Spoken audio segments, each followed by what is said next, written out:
ပရိသတ်များအားလုံးပဲမင်္ဂလာပါရှင်။ဓမေအိုဒီယို channel ကနေပြန်လည်လို့ကြိုဆိုလိုက်ပါမတိန်ဆက်ခင်မှာကျမတို့ channel လေးကို like and subscribe နှိပ်ပေးခဲ့ဖို့တောင်းဆိုချင်ပါတယ်။အသေးသေးတနိုင်သိရှိဖို့အတွက်ကတော့ဘေးနာ notification လေးကိုလည်းနှိပ်ပေးခဲ့ပါအောင်နော်။အားလုံးကျေးဇူးများကြီးတင်ပါတယ်ရှင်။ဇာတ်လမ်းလေးကိုအခုပဲစတင်တော့မှာဖြစ်ပါတယ်။သူကကျမရဲ့ပထမဆုံးချစ်ရသူအချစ်ဦးမိန်းကလေးတိုင်းမှာတော့နှလုံးသားတစ်ခုလုံးနဲ့ထပ်ပြီးချစ်ရသူတစ်ယောက်တော့ရှိခဲ့ဘူးမှာပါ။အဲ့ဒီလိုပဲလိုင်းမှာလည်းချစ်ရသူတစ်ယောက်ရှိခဲ့ဘူးတယ်။လိုင်းဘဝတစ်ခုလုံးနဲ့ရင်းမိချစ်ခဲ့ရသူသူကလှိုင်းရဲ့အချစ်ကိုလှိုင်းသူ့ကိုချစ်ခဲ့တာခဏတာမဟုတ်ပဲတဘွားလုံးစာရည်ရွယ်ပြီးချစ်ခဲ့တယ်။လှိုင်းချစ်တဲ့သူကတော့ရေခဲတုံးကြီးကိုကြီးနဲ့လှိုင်းစားတွေ့ခဲ့တာ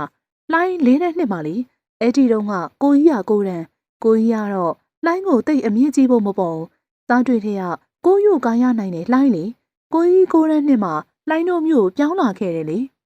လှိုင်းလေရှင်းမနက်ပြည့်မျက်နှာချင်းဆိုင်အိမ်ကိုပြောင်းလာကြမယ်တဲ့ဘသူတွေလဲမားလည်းမသိဘူးစိတ်သဘောထားကောင်းတဲ့အိမ်နီးနားချင်းတွေပဲဖြစ်စေချင်တယ်ဟုတ်လှိုင်းအိတ်ခါနီမားပြောခဲ့တဲ့စကားလှိုင်းကတော့အပူပင်ကင်းစွာဘာမှမတွေးမိခဲ့ပါဒါပေမဲ့ကြုံမြင်မရတဲ့ကံကြမ္မာကလှိုင်းနဲ့သူ့ကိုစုံတွေးစေခဲ့တယ်လှိုင်းအိယာထားတော့စောင်းတွေကိုတေချာခောက်ပြီးမားကြီး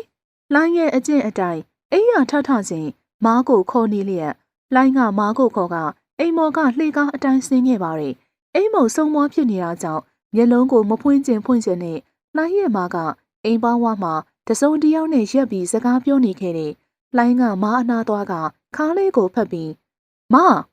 ဟုတ်တော့လှိုင်းလေးကအခုမှထတာလားလှိုင်းလေးဒါဟိုဘက်အိမ်အစ်စ်ကိုပြောင်းလာတာမုံလာဝေတာတဲ့ဒါမန်းထက်ဆိုင်ဒါအန်တီသမီးလှိုင်းဖြူလေးလေလှိုင်းလေးဒါသမီးထက်တော့ကြီးလိမ့်မယ်ထင်တယ်ကိုမန်းထက်ဆိုင်နဲ့ဟုတ်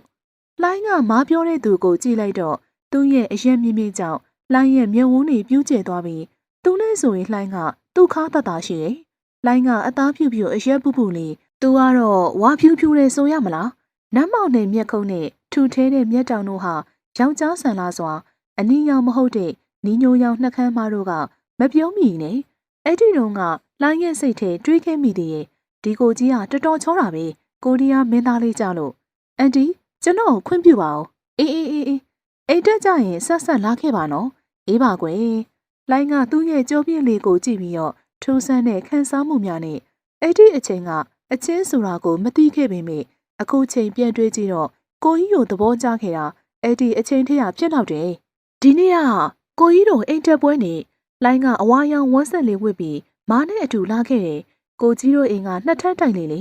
အိမ်အတွင်းအပြင်စင်တွေရလေတက်ရက်နဲ့နေချင်းစပွဲနေစိတ်မလားမားနဲ့လှိုင်းဝင်ချင်းမဲ့အသားဖြူဖြူအတော်ကြီးတယောက်ကမေးလိုက်တော့ဟဲဝင်းမတွေးတာကြပြီနော်တငယ်ချင်းနေရဗမာနေရလေငါမျက်နှာချင်းဆိုင်အိမ်မှာနေတာလေအတော်ပဲငါတို့တငယ်ချင်းတွေပြန်ဆောင်ရတာပေါ့ဟုတ်ပါတကယ်မထင်မိဘူးအဆက်အသွယ်မရတော့တာ10တန်းပြီးထရနော်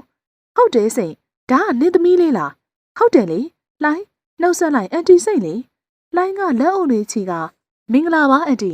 ဟဲချစ်စရာလေးတော့ဒါနဲ့နေယောက်ျားအောင်သူကအလုပ်သွားတယ်ဩမေးဧည့်သည်တွေကိုအပြင်မှာပဲထားတော့မလို့လားဩဟုတ်ပါရဲ့စိတ်လာဝင်ခဲ့လေအေးကိုကြီးရဲ့မမီကမားရဲ့ငယ်တငယ်ချင်းနဲ့လေလာရီကိုကြီးနဲ့အတူတူတဝိုင်းနဲ့အတူတူထိုင်ပြီးတော့စားရတယ်တွေ့တာနှစ်ခါရှိပြီဖြစ်ပေမဲ့ကိုကြီးရဲ့အပြုံးကိုအခုထိမတွေ့ဘူးသေးဘူးစိတ်ဒါကငါသားလေဟိုနေ့ကတွေ့ပြီးပြီပါချုံလေးပဲဒါကငါသမီးချယ်ရီမန်နဲ့ချဲလို့ခေါ်လို့ရတယ်ဒေါ်ထန်ဝင်းကသမီးလေးကိုဖတ်ပြီးသားနဲ့သမီးမှတ်ထားကြနော်အန်တီစိတ်ကြီးနဲ့လှိုင်းဖြူလေးသားနဲ့ဆိုရင်ညီမလေးပေါ့သမီးနဲ့ဆိုရင်မဟုတ်ပါမီကိုကြီးရဲ့ညီမလေးက9နှစ်လောက်ပဲရှိအောင်မယ်လေရှိုင်းလေးညီမလေးကိုမုန်းထည့်ပေးလိုက်အောင်လေဗျာဟုတ်ရှိုင်းကမုံဟင်းကားမုံဖက်လေးကိုခွက်တဲထည့်ပြီးကမုံဟင်းကားရေထည့်ပြီးတော့လှိုင်းကျက်သွနီဦးနဲ့ငပြောဦးဖက်တွေကိုကြိုက်ဘူးနော်ကိုကြီးရှိုင်းကသူ့ကိုကြီးလို့ခေါ်လိုက်တဲ့ကောင်မလေးကိုမျက်ခုံးပေးငါကြည့်လိုက်တော့သွားဖွေးလေးကိုပေါ်လာအောင်ပြုံးပြနေတဲ့ခလေးမလေးရှိုင်းကကျက်သွန်ဦးတွေငပြောဖက်တွေမပါအောင်တေးချစွာကော့ထည့်ပေးလိုက်ပြီးအကျော်ပကံထဲကအကျော်ယူကထည့်ပေးလိုက်ပါတယ်ကိုကြီးလှိုင်းကိုတံမြာရည်နဲ့ငရုတ်သီးလေးပေးပါအောင်တကယ်ပဲအရေးရှိလာတဲ့ကောင်းမလေးဒေါ်စိန်ကြီးနဲ့ ဒေါ်ထန်းဝင်းတို့သားနဲ့သမီးဖြစ်သူကိုကြည့်ကဘလို့လဲစိတ်နင်းသမီးနဲ့ငါသားကိုအရန်လိုက်တယ်လို့မထင်မိဘူးလားခမီးခမတ်တော်မေငါတို့ရဲ့အစီအစဉ်ကိုအကောင့်ထဲဖော်လိုက်ရမလားမာမိစကားကြောင့်ရှိုင်းတောင်းတဆမုံဟင်းကားရှည်တွေတီးသွားကသားရဲ့ဘလို့ဖြစ်ရတာလဲမခမီးခမတ်တော်တယ်ဆိုတာဘာကိုပြောတာလဲဒေါ်စိတ်ကြီးကသမီးဖြစ်သူစကားကြောင့်ဘလို့ပြောရမှန်းမသိဖြစ်နေစဉ်ဒေါ်ထန်းဝင်းကဝင်ပြီးတော့ခမီးခမတ်တော်တယ်ဆိုတာနောက်တစ်ချိန်ကျရင်သမီးနဲ့ကိုကြီးနဲ့ကိုလက်ထပ်ပြီးမှကိုပြောတာလေဘလို့လဲသမီးလေးကိုကြီးကိုသဘောကျရဲ့လားအန်တီဝင့်စကားကြောင့်လှိုင်းစားနေရမှပြုံးပြီးအော်အဲ့ဒီလိုလားဘလို့လဲသမီးကိုကြီးကိုလက်ထပ်မှာလားဦးမန်ရှိုင်းကပါဝင်ပြောလိုက်တာကြောင့်ဒယ်ဒီရှိုင်းကနေရခတ်စွာអော်လိုက်ပေမဲ့ကိုကြီးကအရန်ချော့တယ်လှိုင်းကြိုက်တဲ့မင်းသားလေးကြလို့လှိုင်းရဲ့စကားကြောင့်မိဘတွေသဘောကျကရီမောလိုက်ကြပြီဘလို့လဲစိတ်သမီးလေးကသဘောကျတယ်တဲ့မင်္ဂလာကိစ္စစီစဉ်ဖို့ပဲကြံတော့တယ်နော်လှိုင်းရဲ့မိဘတွေဘာပြောနေမှန်းနားမလည်ခဲ့ပေမဲ့အကုန်လုံးပြုံးနေကြတာကြောင့်ရောရောက်ပြုံးရင်ကိုကြီးကိုကြည့်လိုက်တော့ပုံမှန်အတိုင်းခက်တီတီနဲ့ဖြစ်ပါတယ်အဲ့ဒီနေ့တည်းကလှိုင်းရဲ့စိတ်ထဲမှာတွေးထားမိတာတနေ့ကျရင်လှိုင်းရကိုကြီးရဲ့သတို့သမီးဖြစ်ရမယ်ပေါ့ဒီလိုနဲ့ကိုကြီးရဲ့မိဘတွေနဲ့လှိုင်းရဲ့မိဘတွေကလည်းခင်ခင်မင်မင်နှစ်အိတ်တိန်လို့ဖြစ်လာကြတယ်လေကိုကြီးရဲ့မိဘတွေကလည်းလှိုင်းကိုအရန်ချစ်ကြတယ်ကျောင်းတွေပြန်ဖွင့်တော့လှိုင်းကမူလာတန်းကျောင်းမှာကိုကြီးက6တန်းဆိုတော့အထက်တန်းကျောင်းချင်းကမတူခဲ့ဘူးလှိုင်းရဲ့ကျောင်းမသွားခင်တာဝန်ကတော့ရန်တာမှာထွက်ပြီးစပင်းအဖြူလေးနဲ့ကျောင်းသွားတဲ့ကိုကြီးကိုကြီးဂယုဆိုင်သွားနော်ကိုကြီးကတော့ထုံးစံအတိုင်းလက်လေးနဲ့တက်တာပုံစံလှုပ်ပြလျက်ပါပဲကိုကြီးမျက်နှာကတော့ထုံးစံအတိုင်းရုပ်တည်ကြီးနေတာဒါပေမဲ့အဲ့ဒီအချိန်လေးကိုကြီးတက်တာလှုပ်ပြတဲ့အချိန်လေးလှိုင်းအရန်ကိုပျော်ခဲ့ရတယ်အဲ့ဒီအချိန်လေးကအချင်းဆိုတာမသိရဲ့လှိုင်းအတွက်လှိုင်းရဲ့ရည်ရွယ်ချက်ကဘာလဲလို့မေးမဆိုင်မတော့ပြင်းမိမှာကိုကြီးရဲ့သတို့သမီးလုံးမယ်တယ်လေလှိုင်းရဲ့ကိုကြီးကအဖြူရှက်အင်ကြီးနဲ့အစိမ်းပစုလေးနဲ့အရန်ကိုခံညားလာတယ်လှိုင်းရဲ့စိတ်ထဲမှာအပြစ်ချင်ဆုံးဆန္ဒတစ်ခုကကိုကြီးနဲ့တကြောင်နဲ့အတူတူတက်နိုင်မှုပါပဲလှိုင်းကတဦးထဲသောသမီးမို့နည်းနည်းဆိုးတယ်လို့ဆိုရမလားတနေ့မေမေနဲ့စိတ်ဆိုးပြီးအာကိုတကြီးပြေးမိတဲ့နေရာကကိုကြီးစာဖက်နေတဲ့ဟိုဘက်အိမ်ကခုံတန်းလေးပေါ်ကိုပါလိုင်းကိုကြီးအားတဲ့အချိန်စာဖက်နေတတ်တဲ့သူလေရှိုင်းရဲ့အနားမှာလာငိုနေတဲ့ခြားတိတ်ကြောင့်ဖက်လက်စာစားအုပ်ကိုချပြီးအဲ့ဒီခြားတိတ်လေးကိုမျက်မှောက်ကျုံကကြည့်လိုက်တော့လိုင်းကိုကြီးတို့အိမ်ရှိကခုံတန်းလေးပေါ်မှာထိုင်ကျင်မိမိလှိုင်းအရက်ကတက်မရမေမေစူရာခံရတာကြောင့်ရောပြစ်ချင်ရမဖြစ်ရတာကြောင့်ရောအပြင်းကြီးနဲ့ငိုချလိုက်ပါတယ်ဟာခြားတိတ်ဘာလို့လာငိုနေရလဲတားဆိုင်ညီမလေးကိုငိုအောင်လုံးလိုက်တာလားအိမ်ထဲကနေအဲ့ဒီခြားတိတ်ရဲ့ငိုတန်းကြောင့်မမီကမေးလိုက်တာမို့ရှိုင်းကအဲ့ဒီကလေးမပါဇက်ကိုလက်နဲ့ပိတ်ပြီးမငိုနဲ့အပေါ်မှာထိုင်ကျင်နေရှိုင်းကအဲ့ဒီကလေးမလေးကိုကြည့်ကခေါင်းလေးကိုကုပ်ပြီးအဲ့ဒီကလေးမလေးရဲ့ဂျိုင်းကနေဆွဲမကခုံပေါ်တင်ပေးလိုက်ပါတယ်ဒါကိုပင်အပြင်းကြီးနဲ့အော်နေတဲ့ခြားတိတ်အမေစူလိုက်ပြန်တာလားရှိုင်းကမေးလိုက်တော့အဲ့ဒီကလေးမလေးကနှာခေါင်းလေးရှုံပြီးဟင်ကိုကြီးကဘလို့သိရလဲအဲ့ဒီကလေးမလေးကအသားအရှမ်းဖြူတော့နှာသီးလေးနဲ့ပါးလေးပင်ရဲနေပြီဖြစ်ပါတယ်ရှိုင်းကကိုတတိမထားမိခင်ရီးလိုက်မိပြီးလှိုင်းကပထမဦးဆုံးကိုကြီးရဲ့အပြုံးကိုမြင်ဘူးချင်းဖြစ်ပါတယ်လှိုင်းကိုကြီးရဲ့အပြုံးကလှိုင်းမြင်ဘူးသမျှအပြုံးထဲမှာအတောက်ပဆုံးပါပဲကိုကြီးရီလိုက်တော့ဘဲမှာတတက်လေးနဲ့ဆန့်ကျင်မဲ့ညာဘက်ပါးလေးမှာမဲလေးတစ်ခုရှိရဲ့ခြားတဲ့အမိကဘာလို့ဆိုရလဲအဲ့ဒါလှိုင်းကတင်းချ9ပုတ်ထဲက3ပုတ်ရွေးခိုင်းတာကိုမေကိုအဖက်မှာပြီး2ပုတ်ထဲဖြည့်ခဲမိတယ်ခြားတဲ့ကကြံတဲ့အပုတ်တွေမရလို့လားရတယ်ပုံမှန်ဆိုရင်တပုတ်ကို10မှတ်ပေးထားတာလေမေကိုမှာ30မှတ်လို့ရေးထားတယ်မှတ်လား2ပုတ်ကို15မှတ်စီတန်လို့လားမတန်ဘူးပိုပြောမယ်နောက်ဆိုအဲ့ဒါမျိုးဆိုရင်ပိုလိုတွက်သွားလေပိုရင်အမှတ်မလျှော့လို့ရင်အမှတ်လျှော့တယ်တွက်ချင်ဘူးပြင်းနေဒီကောင်မလေးကညံကောင်းမိမိအရန်ပြင်းတာကိုရှိုင်းကကြားဘူးပြီးသားပါတကယ်ငပြင်းလေးပင်ဒီတစ်ခါအစင်းရောဘလောက်ရတာလဲတင်ချာအမှတ်နေပြီးစတုထရလိုက်တယ်ခြာတဲ့အမေစုရာနေသေးတယ်ရှိုင်းကပြောလိုက်တော့ချက်ချင်းပင်မျက်နှာကြည့်မဲကျသွားကငိုမဲဖြစ်သွားတဲ့ကောင်မလေးကြောင့်ရှိုင်းကဘာလို့လုံးရမှန်းမသိတော့မငိုနဲ့လေကွာငိုမှာပဲတိတ်တော့နော်ကိုကြီးကလှိုင်းကိုអော်တယ်မငိုနဲ့ကွာခြာတဲ့ ခြာတိတ်ကဓာတ်ပုံရိုက်ရတာကြိုက်တယ်မလားဒီလိုလို့နောက်တစ်ခါစာမေးပွဲမှာပထမဆုံးရမယ်ဆိုရင်ကိုယ့်ရဲ့ကင်မရာနဲ့ဓာတ်ပုံလှလှလေးရိုက်ပေးမယ်တကယ်လားတကယ်ပါကွာကိုကလိန်ဖူးလို့လားတကယ်နော်ဂတိပြီလက်တန်းလေးထောင်ကပြောလာတဲ့ခြာတိတ်ရဲ့လက်တန်းလေးကိုစိတ်ချမ်းသာစေဖို့လက်တန်းချင်းချိတ်ကဂတိပေးလိုက်တယ်နောက်စာမေးပွဲရောက်တော့လှိုင်းပထမဆုံးရခဲ့တယ်ကိုကြီးကလည်းဂတိအတိုင်းလှိုင်းကိုဓာတ်ပုံလှလှလေးတွေအများကြီးရိုက်ပေးခဲ့တယ်အဲ့ဒီထဲအားစပြီးကိုကြီးကိုလှိုင်းကပို့ပြီးတော့ပိုင်ဆိုင်ကျန်လာခဲ့တယ်ထင်ပါရဲ့လှိုင်းမူလာတန်းပြီးလို့အလဲတန်းရောက်တော့လှိုင်းရဲ့ဆန္ဒတွေပြေဝခဲ့တယ်ကိုကြီးနဲ့လှိုင်းကတကြောင်ထဲမှာနေခဲ့ရတယ်လေဒါပေမဲ့ကိုကြီးက10တန်းဖြစ်တာကြောင့်အဆောင်မနေပေမဲ့ဂိုက်တွေနဲ့စားလုံးရတယ်အိမ်မှာတော့တစ်ခါတလေမှတွေ့ရတာပေါ့လှိုင်းကရန်နာမှာထွက်ပြီးကိုကြီးအိမ်မက်ကိုချောင်းကြည့်နေမိရဲ့ချမ်းချဲပြောပုံအရကိုကြီးကဒီအချိန်ဆိုရင်လမ်းခဏရှောက်တတ်တယ်တဲ့လှိုင်းအပြုံးတွေလင်းလက်သွားတယ်ဘာလို့လဲဆိုတော့ပန်းမင်လေးတွေစိုက်နေတဲ့ကိုကြီးကိုမြင်လိုက်ရတယ်လှိုင်းကလှေကန်တစ်တွေကိုကြော်ပြီးဆင်းပြေးလိုက်ကကိုကြီးအိမ်စီကိုကြီးကတော့ခက်တီတီနဲ့တစ်ချက်သာကြည့်ပါရဲ့လှိုင်းကတော့ကိုကြီးပန်းဆိုင်နေတဲ့အနားကိုကတ်ထိုင်ကကိုကြီးလှိုင်းကိုကြီးနဲ့တကြောင်နဲ့ဖြစ်သွားပြီအဲ့တော့ရှိုင်းကတခုံးသာပြောပြီးပန်းမင်တွေကိုသာအာယုံဆိုင်နေပြီးကိုကြီးကလေလှိုင်းကိုခေါ်တာမခေါ်ဘာလို့ခေါ်ရမှာလဲကိုကြီးနော်လှိုင်းကကိုကြီးရဲ့တတိုးသမီးလေလက်နှစ်ဖက်ကိုမေးလေးထောက်ကပြောလိုက်တဲ့ကောင်မလေးကိုရှိုင်းကမျက်မှောက်ကျုံကကြည့်လိုက်တော့လှိုင်းကဆက်ပြီးဘာလဲလှိုင်းကမလှလို့လားလှိုင်းကအိမ်နေရင်ကတ်တိုးအင်ကြီးနဲ့ဘောင်းမီလေးနဲ့ဖြစ်ပါတယ်အရင်ကလှိုင်းကယောက်ျားကေကိုနည်းနည်းရှိရှိလေးအခုတော့ဂုံဝဲစထားတာကြောင့်မညီသေးတဲ့စပင်ကိုနှစ်ဖက်ခွဲကစူးစီးထားတယ်ရုပ်ဆိုးတယ်ရှိုင်းရဲ့အပြေကြောင့်လှိုင်းကမကြိမ်မနဲ့ခြေလေးဆောင်ပြီးကိုကြီးနော်မမလှိုင်းအိမ်ထဲကနေချက်ချက်လေးပြေးထွက်လာတာမို့လှိုင်းကိုကြီးကိုစိတ်ဆိုးဆိုးနဲ့မျက်စောင်းထိုးပြစ်ခဲ့ကချက်ချက်လေးစီသွားလိုက်ပါတယ်မမချဲတို့ကစားရအောင်ချဲနဲ့လှိုင်းတို့ထွက်သွားတာကိုကြည့်ပြီးရှိုင်းကခေါင်းရမ်းကပြုံးမိပါတယ်လှိုင်းကိုကြီးတို့ကြောင်းမှာအလဲတန်းဆိုတော့အောက်ထပ်မှာနေရတယ်လေကိုကြီးကအပေါ်ထပ်ပေါ်ကိုကြီးကဗရဲမောင်နာမှာထိုင်လေးရှိတယ်လှိုင်းကိုကြီးကိုမြင်ရတဲ့မုံဆိုင်လေးမှာတငယ်ချင်းတွေနဲ့အမြဲထိုင်ပြီးကိုကြီးကိုအမြဲခိုးကြည့်ရတာအမော်လှိုင်းကိုကြီးကတော့အားလက်ချိန်တိုင်းလက်ထဲကစာအုပ်တအုပ်နဲ့အမြဲထိုင်နေတတ်တယ်လှိုင်းကိုမြင်မဲ့ပုံမပေါ်ပါဘူးလှိုင်းအားလက်ချိန်တိုင်းဒီဆိုင်မှာပဲထိုင်တာတခြားဆိုင်တွေမထိုင်ဘူးသေးဘူး။ तू ကလှိုင်းတငယ်ချင်းစူးလိုက်လေထိုင်ကြမအောင်ကိုကြီးကဒီရပဲမြင်နိုင်တာလေ။အဲ့ကိုကြီးကနေပြောနေတဲ့နေရဲ့တို့သားလား။ဘသူလဲငါ့ကိုလည်းပြပါအောင်။လှိုင်းပြောလိုက်တော့လှိုင်းကကိုကြီးကိုလက်ညှိုးလေးထိုးပြကအဲ့ဒီဗရင်မောင်နာမှာထိုင်နေတဲ့သူကငါကိုကြီးပဲ။အဲ့ဒီအကိုကြီးကိုငါသိတယ်ငါအမနဲ့တဒန်းနဲ့စာလဲတော်ပြီးအရန်ချော်တာ။ဟာတကယ်ပေါ့အရန်ချောလို့အရန်ကိုနာမည်ကြီးတာတဲ့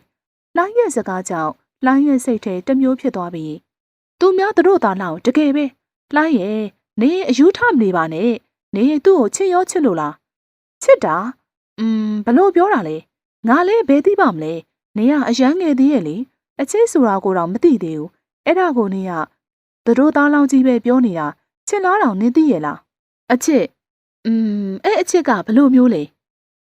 ကိုကြီးရှိုင်းကထမင်းစားစင်းအပြီးကျောင်းပြန်သွားဖို့စပိန်နဲ့ထွက်ခဲ့တော့နောက်ကနေခေါ်တန်းကြောင်လှည့်ကြည့်လိုက်တော့ဟိုချတိတ်နေအဖြူအစိမ်းခေါင်းဝင်းလေးနဲ့သူ့ထံကိုပြေးလာတယ်။ကိုကြီးဘာလဲလိုင်းကိုရောစပိန်နဲ့တင်းခေါ်ပါလား။ရှိုင်းကမျက်ခုံးကိုပင်ကဘာလို့ကိုကြီးနောက်ကစီးကြည့်ကြံလို့ကိုရီးယားကားတွေထဲရလို့လေမရဘူး။တခုံးသာပြောပြီးစပိန်နဲ့စီးထွက်သွားတဲ့ရှိုင်းစိတ်ပေါ်ကိုကြီးရှိုင်းရအခန်းထဲရောက်တော့လွဲအိတ်ကိုဖွင့်ကအတန်းချိန်ကဖီစစ်ဆီယာမအချိန်ဖြစ်တာကြောင့်ဖီစစ်စာအုပ်ထုတ်ဖို့ရှာတော့လဲမတွေ့ဟင်စာအုပ်ရောရှိုင်းမင်းအိမ်စာတွေပြီးပြီလားညီညီအမေကိုလည်းမဖြေနိုင်မန်ထက်ရှိုင်းအခန်းရှိမှာကောင်မလေးတယောက်မင်းကိုရှားနေတယ်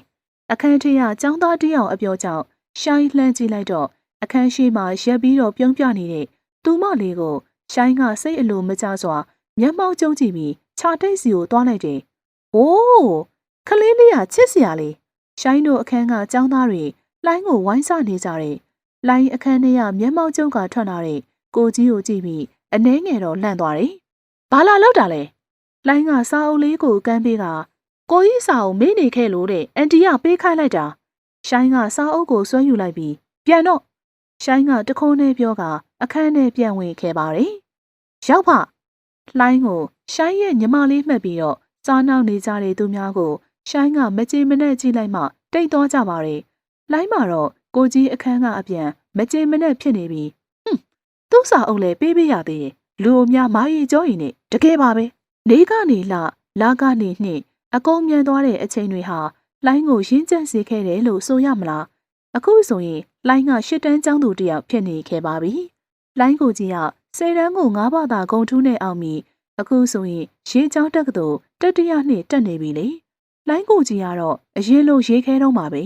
ပိုပြီးတော့ချောလာတာလှိုင်းအောင်စိတ်မချဖြစ်ရတယ်ကိုကြီးနဲ့ဝေးသွားလို့လားဘာကြောင့်မှမသိပေမဲ့လှိုင်းအချစ်ကိုနားလည်လာတယ်ဒါပေမဲ့လှိုင်းနဲ့ကိုကြီးကအရင်ထက်ပိုပြီးဝေးကွာသွားသလိုခံစားရတယ်ကိုကြီးကကျောင်းကပြန်လာတဲ့အချိန်တွေမှာသူ့ဆရာမတွေကိုဂိုက်ကူလုပ်ပေးရလေဒီနေ့ကစမ်းတေးလေကျူရှင်မရှိတာမို့အိမ်မှာ TV ကြည့်နေစဉ်မမကြီးမမအောက်ကချက်ချက်လေးခေါ်တန်းကြောင့်လှိုင်းကအပြေးထွက်ကချက်လာလေချက်ချက်ကလှိုင်းရဲ့လက်ကိုဆွဲပြီးခြေတို့သွားရအောင်ဘဲဟုတ်လေမြန်မဟုတ်ရင်ကိုသူများနောက်ပါတော့မယ်ဟမ်လှိုင်းကဟန်တခုံးသာပြောလိုက်ရပြီးချက်ဆွဲခေါ်ရနောက်ကိုပါခဲ့ရပါတယ်ကိုကြီးအိမ်ရောက်မှချက်စကားကိုနားလေသွားတယ်ဘာလို့လဲဆိုတော့ကိုကြီးစီအလဲလာတဲ့ဆိုတဲ့တခြားကျောင်းကကောက်မလေးတယောက်လှိုင်းထက်တော့တတန်းတာမှမဟုတ်2တန်းလောက်ကြီးမဲ့ပုံပေါ်ပါတယ်ကိုကြီးကိုဆက်ရနဲ့ပါဇက်ဖျားကမကြောက်ကိုကြီးကိုကြည့်ရဲ့အဲ့ဒီအမမျက်ဝန်းတွေမှာမရိုးသားမှုများအပြည့်ကိုကြီးရလေအမြင်ကက်စရာကောင်းပုံများထိုင်ပြီးတော့စာရီရှင်းပြနေသည်လှိုင်းစိတ်ရှိလက်ရှိသာလုံးလိုက်ရရင်တော့လေမမီရေချဲရောင်းမကိုခေါ်ခဲ့တယ်ချက်စကားကြောင့်လှိုင်းမျက်ဝန်းလေးပဲပြူးသွားပြီးကိုကြီးနဲ့အဲ့ဒီအမကလည်းတပြိုင်နဲ့မောကြည့်လာတာမို့လှိုင်းကနေရခက်စွာဆရာသူကဘာတူလဲအဲ့ဒီအမကလှိုင်းကိုကြီးကမေးလိုက်တော့ကိုကြီးကခက်တီနဲ့အိမ်နီးနားချင်းညီမလေးပါတယ်လေလှိုင်းကမကြည့်မနှံကိုကြီးကိုမျက်စောင်းလေးဝှင့်ပြီးချက်မမပြန်ပြီးခြေလေးဆောင်းကထွက်သွားတဲ့လှိုင်းအိမ်ရှိကဂီတာတီးတချင်းဆိုတဲ့ကြောင့်လှိုင်းစာလုံးနေရင်မှရန်တာကိုထွက်ကြည့်လိုက်တော့လှိုင်းတို့အိမ်ရှိမှတချင်းဆိုနေကြတဲ့ဟိန်းပြေတို့အဖွဲလှိုင်းစိတ်ညစ်နဲ့ခေါင်းလေးကုန်းမိလိုက်တယ်ပါးနဲ့မားတို့စူမာကိုကြောင်းရမလားမနဲ့ကြတော့မားကလှိုင်းကိုစူပါလျောတမနဲ့လုံးမားကိုစိတ်ကောက်နေလိုက်တယ်လေကိုကြီးချဲတို့လမ်းထိပ်ကဆိုင်မှာဝတ်သားထုတ်ထိုးသွားစားရအောင်ရှိုင်းကသူ့နားလာထိုင်ကပြောနေတဲ့ချက်အားတော်ပြီမကြိုက်ဘူးရှိုင်းကဝတ်သားထုတ်ထိုးဆိုရင်မကြိုက်တဲ့သူလေကိုကလည်းလိုက်ခဲ့ပါသမီးလှိုင်းလေးနဲ့အတူတူသွားမှာမလားဟုတ်ပါမီဒါကလေ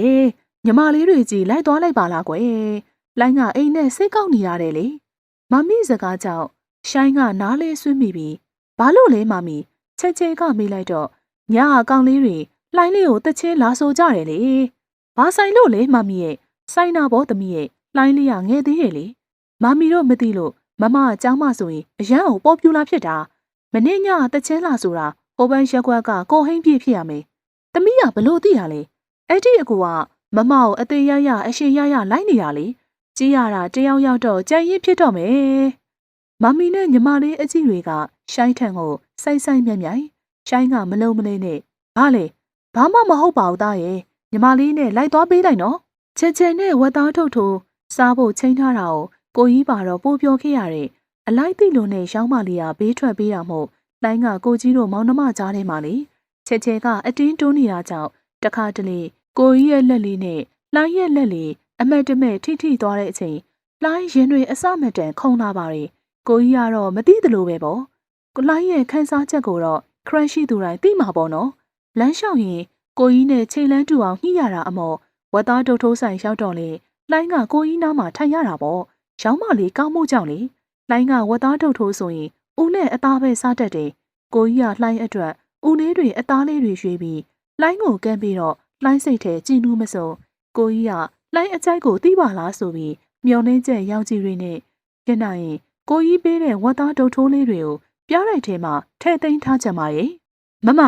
ညဟာတချဲလာဆိုတာကိုဟိန်းပြည့်မလားဘလို့သိရလဲလှိုင်းကမထင်မှတ်ထားစွာချက်မေးလိုက်တာမို့စားနေရင်မှပြန်မေးလိုက်မိတယ်အဲ့ဒီအကူကချက်ဟိုတော့မုန်းနေကျွေးသေးတယ်ဘယ်တော့ကလဲကြားပါပြီမမရဲ့ညီမလေးမှတ်ပြီးတော့စားပေးခိုင်း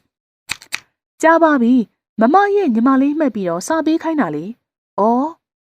နောက်ကိုမသိတဲ့လူတွေကြွေးတာမစားနဲ့ပြန်မယ်။ပတ်စံရှင်းကချက်ချင်းပဲထပြန်သွားတဲ့ကိုကြီးကြောင့်ချဲနဲ့လှိုင်အပြေးလေးလိုက်ရတယ်။ကိုကြီး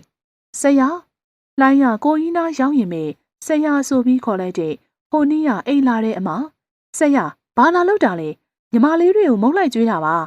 အဲ့ဒီအမကလှိုင်းကိုလှမ်းကြည့်ကတိတ်မကြည့်တဲ့ပုံနဲ့အော်ခွင့်ပြုပါအောင်ကိုကြီးချိန်လန်းလိုက်တာနဲ့လှိုင်းကိုကြီးနောက်ကိုအမိလိုက်ပြီး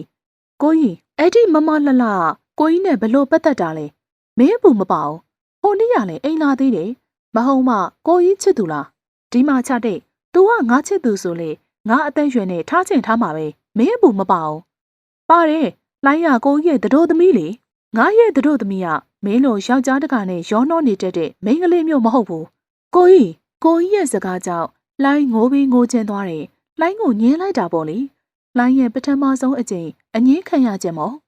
အဲ့ဒီနေရစပြီးလိုင်းအသေးခွင့်ဟာကိုကြီးနဲ့ဝေးဝေးမှနေခဲ့တယ်လိုင်းကိုကြီးကိုမေ့မေပေါ့ဒါပေမဲ့လိုင်းကိုကြီးကိုခိုးကြည့်နေမိတော့မှာပဲလိုင်းကိုကြီးကိုမမေ့နိုင်ခဲ့ပါဘူးလေကြီးစဲတက်တဲ့ကံကြမ္မာကလိုင်းကိုလှောင်ပြောင်နေခဲ့တဲ့အောင်လိုင်းဆဲတဲ့ရောက်တော့နွေရာသီကြောင်ပင်ရက်ကိုကြီးရှိတဲ့အချိန်မိဘတွေစီစဉ်မှုအရလိုင်းရဲ့ဆရာဖြစ်လာခဲ့တယ်မတွေးတာကြတဲ့ကိုကြီးရဲ့ပုံစံဟာအနှဲငယ်လူကြီးဆန်လာတဲ့အောင်နှကမ်းမွေရေးတေးတေးနဲ့ချောမောနေစေပါပဲမနေ့ကကြက်ခိုင်းထားတဲ့ခက်စစ်တွေရပြီလားဟုတ်လိုင်းနဲ့ကိုကြီးရဲ့ဆက်ဆံရေးကပုံမအေးဆက်နေခဲ့တဲ့ကိုကြီးကလေလိုရာထက်ပိုစကားမပြောဒီအချိန်ဆိုရင်ကိုကြီးမှချစ်ရသူရှိနေလောက်မှာပါကိုကြီးအလို့ရေးခိုင်းထားတဲ့စာရီရေးအပြီးစစ်ခိုင်းမှုကြည့်လိုက်တော့စပွဲပေါ်မှောက်ပြီးအိပ်ပျော်နေတဲ့ကိုကြီးလိုင်းကိုကြီးနဲ့မျက်နှာချင်းဆိုင်မှာခေါင်းလေးတင်ပြီးတော့ကိုကြီးကိုငေးကြည့်နေပါတယ်ကိုကြီးအိတ်နေချိန်လေးမှာပဲခိုးကြည့်ခွင့်ရှိပါတယ်လေလိုင်းကကိုကြီးရဲ့နှားတန်းလေးကိုတိုးထီးဖို့ကြံရွယ်လိုက်တော့မျက်လုံးပွင့်လာတဲ့ကိုကြီးကြောင့်လိုင်းကဇက်ကနေထားလိုက်ပြီးပြီးပြီလားဟုတ် sorry ကိုအိပ်ပျော်သွားတယ်ခဏနာအောင်ကိုမျက်နှာသွားသေးလိုက်အောင်မေကိုကြီးထသွားတော့အနှဲငယ်ထုပူသွားတဲ့လှိုင်းရဲ့မျက်နှာလေးကိုလက်လေးနဲ့ထိနေခဲ့ပါတယ်စာအုပ်လေးနားမှာချထားတဲ့ကိုကြီးဖုန်းလေးရမြည်နေတာကြောင့်လှိုင်းကတိကျင်စွာလှမ်းကြည့်လိုက်တော့ခိုင်နေလေကိုကြီးရဲ့ချစ်သူလားမယံမနာဇက်တိုက်ခေါ်နေတာမို့ကိုကြီးကလည်းမလာသေးတာကြောင့်လှိုင်းကအရေးဆုံးကဖုန်းကင်မိလိုက်ပါတယ်ဟယ်လိုအကိုရှိုင်းရှိလားဟိုလေကိုကြီးကကြောက်ဆိုပြီးတော့ကိုကြီးတကားဖွင့်ဝင်လာခဲ့တာကြောင့်ကိုကြီးဖုန်းလာနေရနဲ့လှိုင်းကင်လိုက်တယ်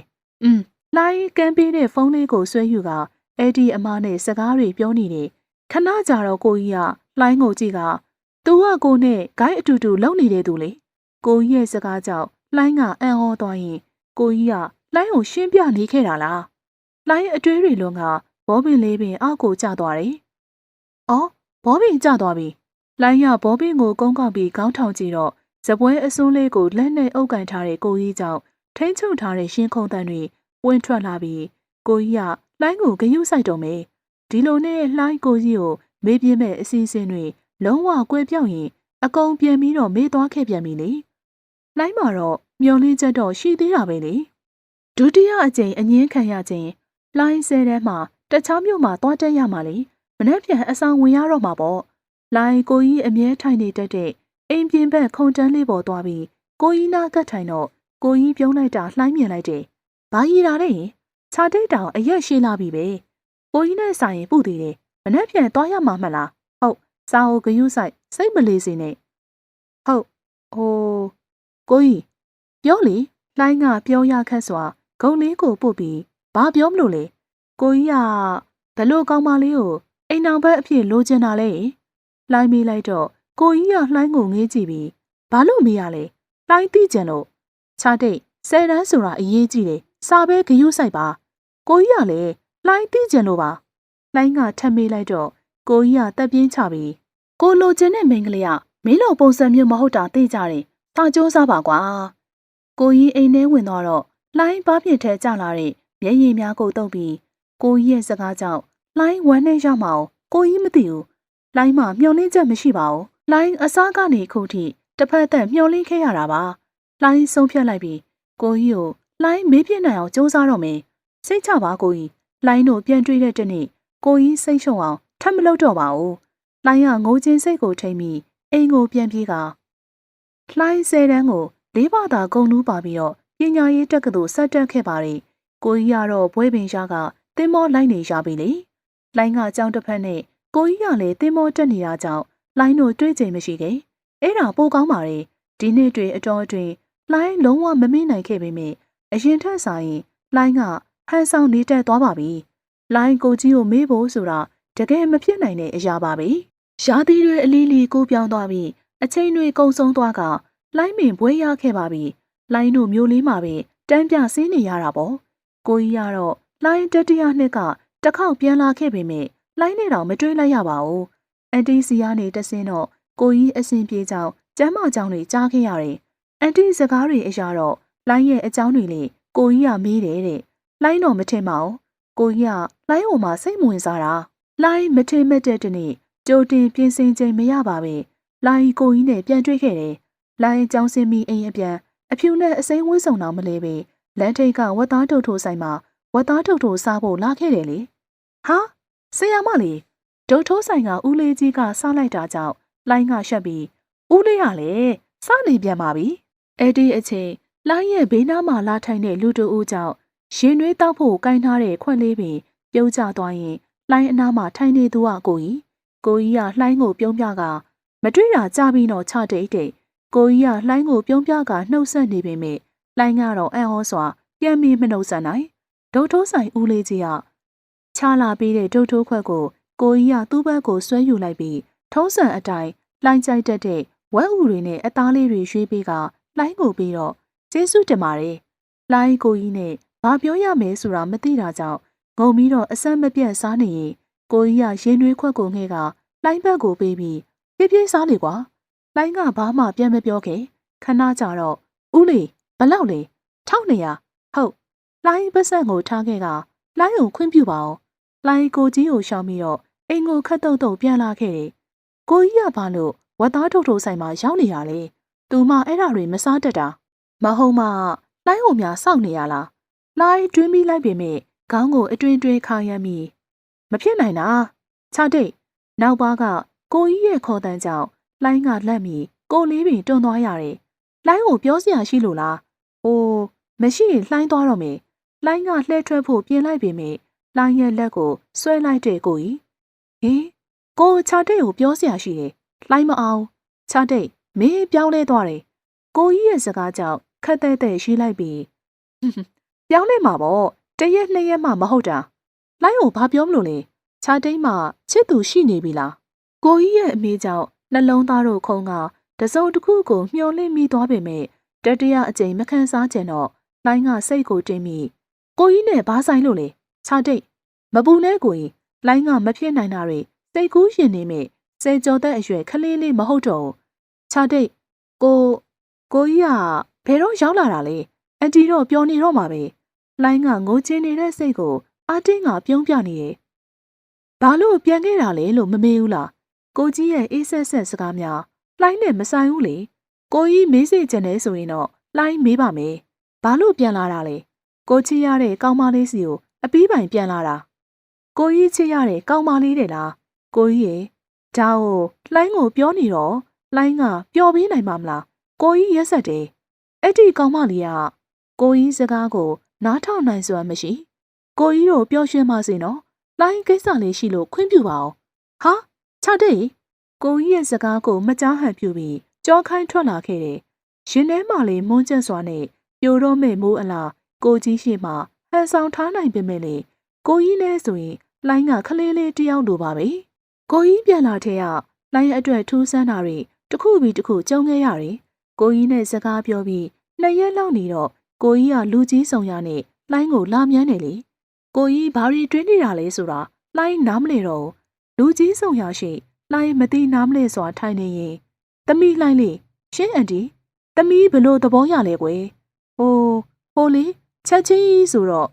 ဒေါက်တာဝင်းကလှိုင်းကိုကြည့်ကာရှိပြီးဟုတ်မှာပေါ့သမီးရဲ့တားပေါ့ချက်ချင်းပဲနဘူးနဆာလုံနေတော့လှိုင်းကမယုံနိုင်စွာကိုကြီးကိုကြည့်တော့ရှက်နေတဲ့ပုံနဲ့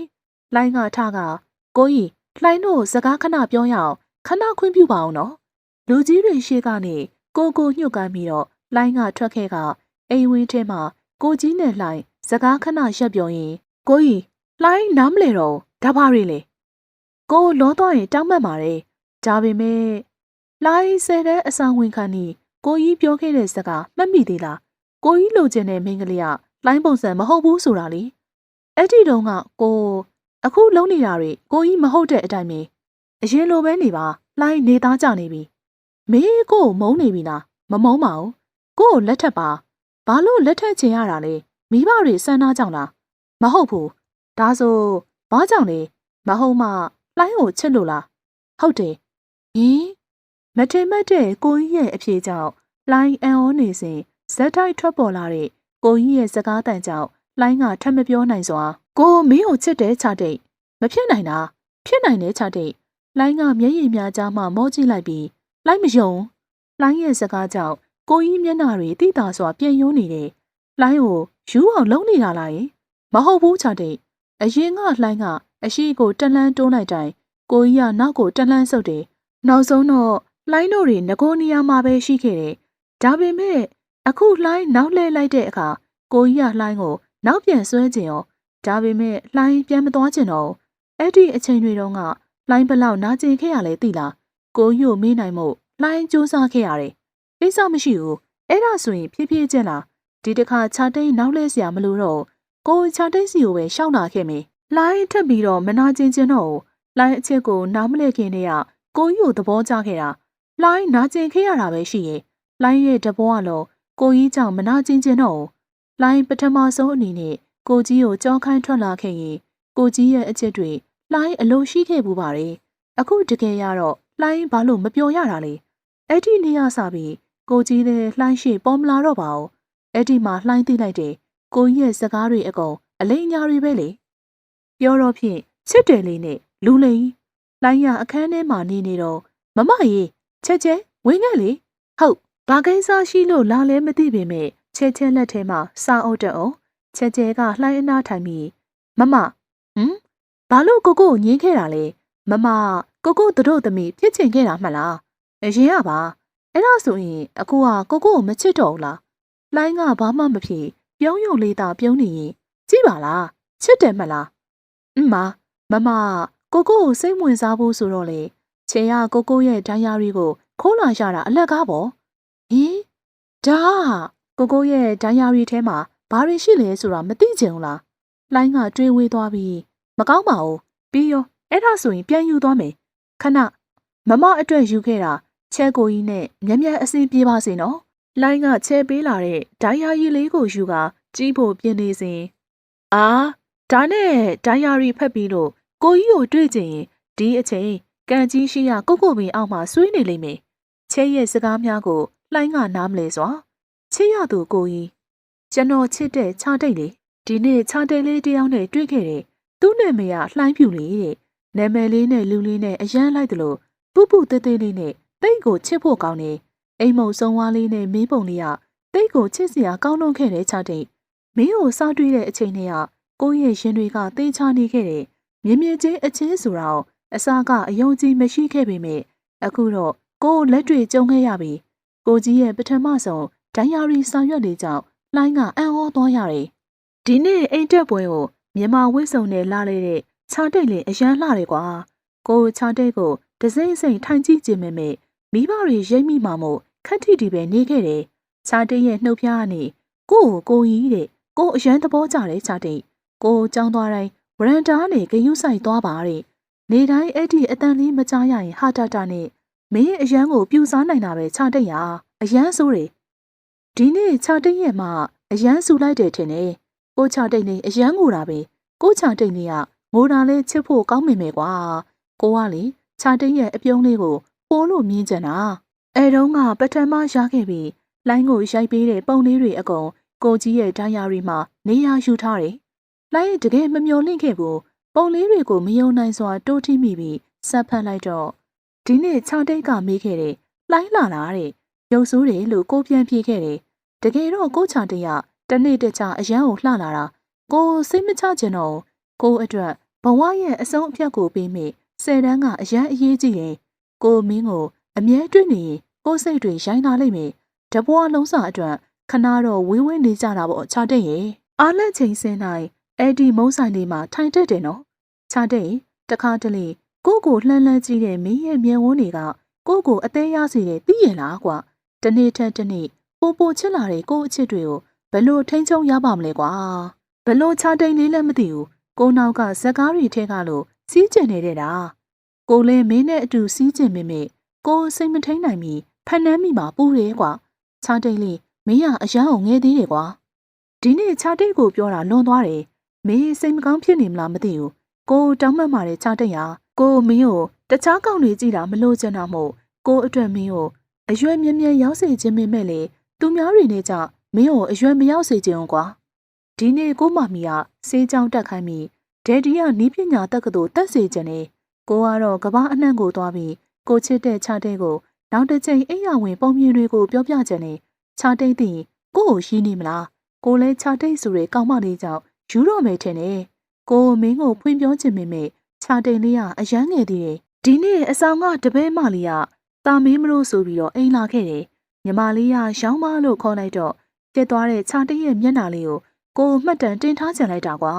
အဲ့ဒီကောင်မလေးကချတိတ်ကိုဘသူလဲလို့မိလိုက်တော့ကိုဖြေချင်တာပေါ့ကိုအရန်ချစ်ရတဲ့ချတိတ်လို့ဒါပေမဲ့ချတိတ်ကစားကြိုးစားရအောင်မေလေချတိတ်ရဲ့ပညာရေးလမ်းကြောင်းကိုမထိခိုက်စေဖို့ကိုအချစ်တွေခဏသိမ်းထားရအောင်မေဒီနေ့ကိုအကောင်မလေးကိုပြန်ပြောခဲ့တယ်နောက်ကိုအိမ်မလာပါနဲ့လို့သူကထမေးသေးတယ်ဘာလို့လဲတဲ့လေကိုဘလို့ဖြေခဲ့လဲသိလားကိုရဲ့တို့သမီးလောင်းကမကြိုက်ဘူးလို့ပြီးတော့မနေ့ကချတိတ်လေးကကိုချစ်ရတဲ့သူလို့လေဒီနေ့ညချတိတ်တစ်ဖွဲ့ကိုချတိတ်ကိုတချင်းလာဆိုကြတယ်ကိုမှယူမတက်ပင်ကိုချတိတ်ကတနေ့တခြားလှလာတာကိုစိတ်မချကြတော့ဘူးကွာ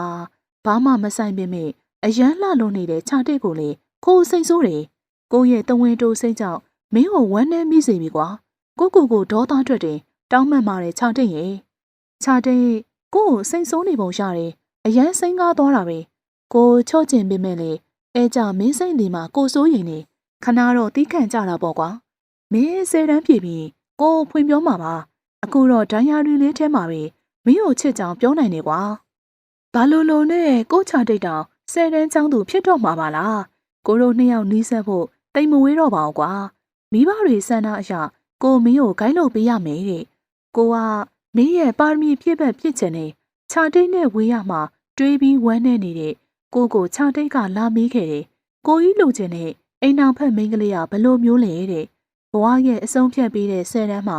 ကိုချတိတ်စိတ်နေမှာမလို့ချင်လို့လိန်ပြောခဲ့တယ်ကိုအဖေကမင်းမှာကိုလက်ထက်ချင်တာမင်းပါပဲဘာပြင်းညက်ချမ်းမှမပါပဲမင်းဆိုတဲ့ချတိတ်ကကိုရဲ့တို့သမီးပဲ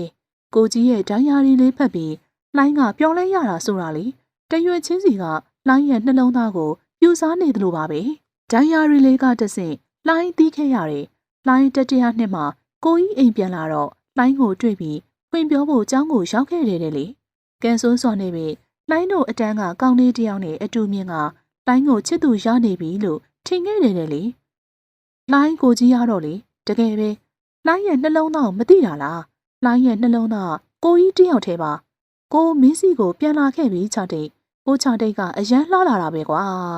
ချဲပို့ပြီးတဲ့ပုံတွေထဲကထက်တောင်အစတစ်ထောင်မကပို့လှလာတယ်ကိုချတိတ်ကအဖြူရင်ဖုံးနဲ့ကြောင်စိမ့်ထမိန်နဲ့တကယ်ဆရာမလေးလိုပါပဲလားဒါပေမဲ့ကိုမျက်စိထဲချတိတ်လေးပါပဲအကောင်မလေးကဘသူလဲလို့ဘာလို့ဆက်ပြီးတော့မမေးခဲ့ရတာလဲကွာကိုမင်းစီကိုပြန်လာခဲ့တာမင်းကိုမုန်းနေပြီလားကိုကြောက်တဲ့ချတိတ်ရကိုမင်းကိုဖွင့်ပြောခဲ့တာနောက်ကျသွားခဲ့ပြီကိုမင်းကိုနာကျင်စေခဲ့ပြီချတိတ်တကယ်လို့ကိုကြောင့်ချတိတ်မပြောရွှင်ကိုမင်းကိုအဝေးရနေပဲချစ်မှာပါကိုကြီးရဲ့ဒိုင်ယာရီစာရွက်တရွက်ချင်းဖတ်ပြီးလှိုင်းကအရန်ကိုပြောသွားခဲ့ရတယ်။လှိုင်းကချဲပြောတဲ့နေရာကိုအပြေးလာတော့ကိုပင်ကြီးအောက်မှာကံရည်ပြင်းကိုမျက်နှာမူပြီးရက်နေတဲ့ကိုကြီးကိုတွေးလိုက်ရတယ်။လှိုင်းရဲ့မျက်နှာထက်အပြုံးတို့ဖြစ်သွားပြီးကိုကြီးလှိုင်းကအပြေးသွားကကိုကြီးရဲ့ခေါင်းလေးကိုနောက်ကျောမှဖတ်လိုက်တယ်။ချတိတ်ကိုကြီးမကောင်းရှိုင်းကသူ့မလက်ထဲကသူ့ရဲ့ဒိုင်ယာရီစာအုပ်လေးကိုကြည့်ကချတိတ်ဒီစာအုပ်ကဘယ်ရတာလဲပြောတော့ဖြင့်ကိုကြီးလှိုင်းစီကိုရှောက်လာခဲ့မယ်ဆိုဘာလို့လှိုင်းရပဲကိုကြီးစီရှောက်လာရတာလဲရှိုင်းကသူ့မလက်လေးကိုဆွဲကင်ပြီးမျက်နှာချင်းဆိုင်အနေထားရှက်လိုက်ကကိုထင်တာချတိတ်ကိုမုန်းသွားပြီလို့ လိုင်းကကိုကြီးရင်မက်ကိုတပုံးမုံထုကမုန်းကျင်တာပေါ့အရန်မဲဒါပေမဲ့လိုင်းရဲ့နှလုံးသားလေးကမုန်းမရခဲ့ဘူးသူမလေးစကားကြောင့်ရှိုင်းကတအံ့တော်နဲ့ဒါဆိုခြာတိတ်ကကို့ကိုချစ်နေတော့မဲပေါ့ပြောလိုက်တာကွာရှိုင်းကသူမရဲ့ကိုယ်လေးကိုရင်ခွင်ထဲဆွဲဖက်ထလိုက်တော့ကိုကြီးနော်ဘာလို့ဖတ်တာလဲဖတ်မှာပဲအရင်အချိန်တွေကအဝေးရပဲကြည်နေခဲ့ရတာအခုအတိုးချပြီးချစ်ပြစ်မယ်အသားယူတာကိုကဒီခြာတိတ်လေးကိုပါအပိုင်ယူတော့မှာအရင်ကလှိုင်းကိုကြီးဘယ်ရောက်သွားပါလဲအခုရောနောက်ရောခြာတိတ်ရဲ့ကိုကြီးပါပဲရှက်ဘူးလားကိုရဲ့ဒိုင်ယာရီစာအုပ်တောင်ဖတ်ပြီးပြီပဲရှက်ကြောဖြတ်လိုက်ပြီးလွတ်နော်အရင်လာဖတ်တာခြာတိတ်ပါနော်ဟာကိုကြီးနော်ချစ်တယ်ရှိုင်းကသူမလေးနှစ်ဖူးကိုအနှမ်းချွေကလှိုင်းကစားချင်းခဲရသူပါမဟုတ်ပါဘူးစားချင်းခဲတာလေကိုပဲခြာတိတ်ထက်လေကိုကပိုချစ်တယ်အဲ့ဒါများလာချင်းနေသေးတယ်အခုကစပြီကိုနဲ့မင်းရဲ့အနာဂတ်ခီးလမ်းမှာခြာတိတ်လက်ကိုမလွတ်တော့ခြာတိတ်ကထွက်ပြေးခြင်းရင်တော့ကိုရဲ့အချစ်ကျိုးတွေနဲ့တုတ်ထားမယ်အတော့မခံနိုင်ဘူးမချစ်တော့ပြန်ရုပ်သိမ်းပြီမရတော့ဘူးနောက်ကျသွားပြီဟာကိုကြီးစကားဆုံးကိုကြီးရဲ့အနံတပွင့်ကလိုင်းရဲ့ပါးပြင်ထက်ကိုအယမ်းချစ်တယ်ဇလန်လေးကိုအစားဆုံးနားဆင်ပေးခဲ့ကြတဲ့ပရိသတ်တယောက်စီတိုင်းကိုကျေးဇူးအထူးပဲတင်ရှိပါတယ်ရှင်ပရိသတ်တွေအားလုံးနဲ့နောက်တစ်ခေါက်ဗီဒီယိုလေးမှလည်းပြန်လည်ပြီးတော့ဆုံတွေ့ကြပါရရှင်